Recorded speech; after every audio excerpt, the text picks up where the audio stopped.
My name is John Wildman. I'm the editor-in-chief of FilmsGoneWild.com, and we're going to continue our interviews from the Oxford Film Festival in Mississippi. On this segment, we're going to talk about Everybody Goes to the Hospital. We've got Tiffany Kimmel. She's the director and writer of that film. And Inner Wound Reel, we've got Carrie. She's the director and animator for that film. Welcome to the show. Okay, we start this off by having our filmmakers introduce the audience to your films. They have not seen them as yet. Tiffany, you start off. Okay, so Everybody Goes to the Hospital is a stop-motion animated short film that is a storybook retelling of sort of a childhood traumatic event that happened to my mother in 1963. Okay, Carrie. So Inner Wound Reel is an animated documentary about 3 BIPOC people who self-injure and then find new ways to cope. And I was main animator, and I worked along with 2 other animators. So each chapter has their own animation style. Chris, who's behind the camera, and I, we were watching the films, and for the shorts, we'll pair people together. We'll pair shorts together, and this was such a natural pairing for these two for multiple reasons. I would love, Tiffany, to start with you. I would love you to talk about, and I just finished the last interview talking about building the architecture of a film. And when you're talking about animation, there's so many different animation styles which impact how we access that story. And yours, that animation style, and even the voice, the vocals, make it such an emotional moment, which both your films share, but in your case, the combination of the animation with the vocals turns a story that could be interpreted a couple different ways into kind of an emotional journey for us. So talk about the decision-making process. So this is a story that my mom and grandmother would tell all the time when I was growing up. And my grandmother lived next door, and I was homeschooled on a family compound. So it came up a lot, and it took me a long time to realize it wasn't a Grimm's fairy tale, that it was an actual event that had occurred. So as an adult, my experience had always been of hearing it as if my mom were recreating the story with dolls. And I wanted to capture how strange that was. But I remember when I first thought about trying to do this as a stop motion, I was totally intimidated by the process because I had a very specific idea of what that could be, but I didn't have any technical experience. So I put it off for a really long time, and I tried to give the script away twice to different filmmakers. And we got pretty far down the process a couple of times, and for whatever reason, funding fell apart twice, and I decided I wanted to direct it, and I brought it back, and I was working for a Disney Imagineer who had been sort of laid off during the pandemic, and he'd helped as the executive architect of Star Wars Land and the Galactic Star Cruiser Hotel in Disney World, and he was like, Tiffany, you now know a lot of model makers. Here's a couple of phone numbers. You should give them a call. And so I thought, I don't know, this is a little intimidating. To me, I have no business asking anyone for help. He was like, no, everybody, they'd be really into this. And they're working from home right now. You should just give them a call. So I took Greg's advice, and I'd been working with all these architects learning how to design and translate visions into practical models and physical objects. And so I took the dive, and one of the producers on the project, Charles Piper, was like, this is absolutely stop motion, we can make this work. So we sort of built it out from there, and built our team very quickly. And it was just this exciting process of putting images together, working with an illustrator, going back and forth, and actually realizing these physical models. Wow. Well, it comes off so well. I mean, it definitely impacted us.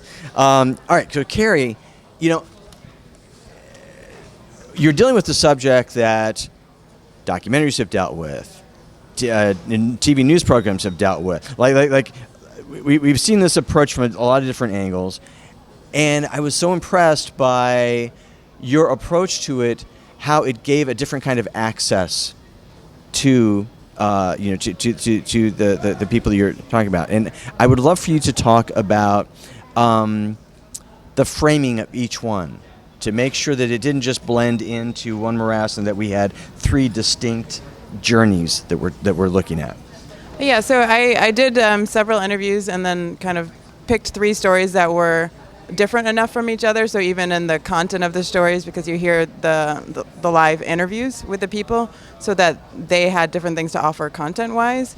And then going in to make the animation, because I am an animator, I hadn't worked that much in stop motion before, but I made a little puppet, and it's very easy, I think, for people and audiences to identify with animation, to put emotions on a puppet, and it gives it enough separation, so if there's a hard topic to deal with, it's a little easier when it's in an animation. And we also, I made the decision in the beginning not to have any violent imagery or not to have any kind of hard things to see because the topic is difficult enough. And then the two animators I wanted to work with were the only two animators I talked to. So thankfully, I talked to both of them, and I'd seen other works that they had done, and I knew they could bridge the balance between poetic and beautiful and also like a heavier subject matter. So in picking those two animators, I knew the styles would be very different already. And then we would talk through different scenes in the film and how that might be represented visually, and also doing a lot of visual metaphors for what would be on screen.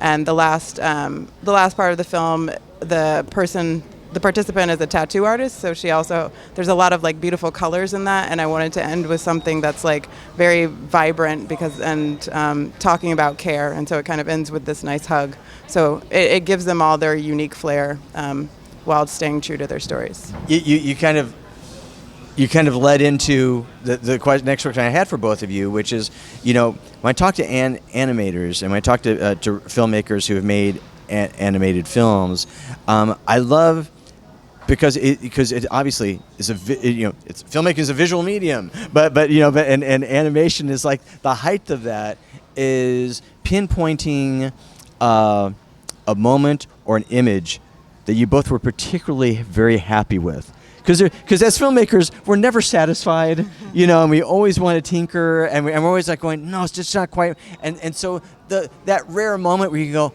oh my God, yes, that's what I was hoping for. So you start with this. I mean, because you kind of led into it a little bit, but yeah, I'll say there's two. Quickly, the film ends kind of with this beautiful hug between a person who wants help and a person who's identified like they have something in common. So that warming moment of that hug is really beautiful. And then there was a moment in the second animation where Sakshi Jain, she animated it. It looks like this shirt, and then I added in cassette tape ribbon and tea, and combining our two animation styles together, it was like, oh, I can also be proud of it because it's not something I did by myself. And so I'm proud of the both of us and are working together. All right, Tiffany, your turn. I think when Eric and I were setting up the shot for in the house, we had a vomit scene, and we had to make all of this vomit at the last moment because we'd prepped everything but somehow forgot that we needed vomit for the day. And we'd been so dedicated and diligent about everything, and then occasionally you'd be like, how did we forget that that's what we're doing? Well, we have to make this now. And so he brought out 3 types of wax, and I remember we're sitting there, and I'm in between work. I was working 2 jobs and sneaking out 3 times a day to like go down and like help reset things. And we're dipping wax in yarn and burning our fingers. And I was like, I know I'm supposed to get on a Zoom at any moment. This is fine. This is fine. And we're just like, not even sure it's going to look right. And we're just like pulling. And he's like, no, pull it harder. And he could get so much more wax off than I could. And it looks so good. And another moment that worked so well when they're putting, and this was something I'd always seen in my mind's eye, when they're putting the gas mask on and she's blinking. And we talked about all of the different ways to do this, and it had been a major decision to have no eyelids. And so all of a sudden we need her to blink, and it needs to feel appropriate. And it's clear that Eric has been up all night because we set the camera up at midnight when Jordan rolled off of a project, and then I was back at 8 in the morning and we're trying to get it going. And he's like, no, I need another 5 minutes. Stay out there. And I look in through the crack and he's crunching black fabric over the camera that we'd hot glued onto the table to get this shot. I was like, what are you doing? He's like, it's going to work. He's like, don't worry about it. It's going to work. And I was like, but is that, like, how is it blinking? He's like, don't worry about it. So then we play back and we're like, it worked. Yeah. I was shocked. So I'm really proud of that. Really proud. You should be. That's awesome. That's just, again, it's like filmmaking ingenuity on the set or in the moment are like my favorite stories, because anybody's a filmmaker, we've all had those moments of going, oh crap, how are we going to do this? Like, and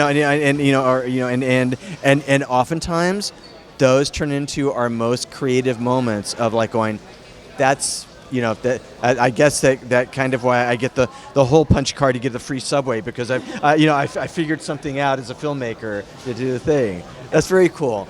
The last question I have for both of you is talking about being in the world of animation, because in the various subsets of filmmaking community, especially when you're on doing a film festival tour, your films will be in a program with 4 or 5 other films with vastly different animation styles. And and so then you're in this interesting club of like a guy who does stick figure stuff, and then and the woman who did it all digitally, and then another guy, and yet you're all in the world of animation. So I would love for you to talk about how you feel like being in a community, and if you have a bunch of people now on speed dial that before your film started playing film festivals were not there. So why don't you start? I love the variation of animation, and I love that you can make an animation with trash. I love that. I love that you can go outside and use nature. I love that you can. It's a form where anyone can make something, but the way that you do that and the way you engage with the story, it's a lot like poetry. And I think in the way that poetry has exploded online over the last 10 years and sort of gone from being a very specific academic style to being a sort of the voice of everyone that needs to express something, I think animation right now is just, it's an exciting place to be. It's a great way to talk about things people don't want to talk about, which is obviously I'm a big fan of going there.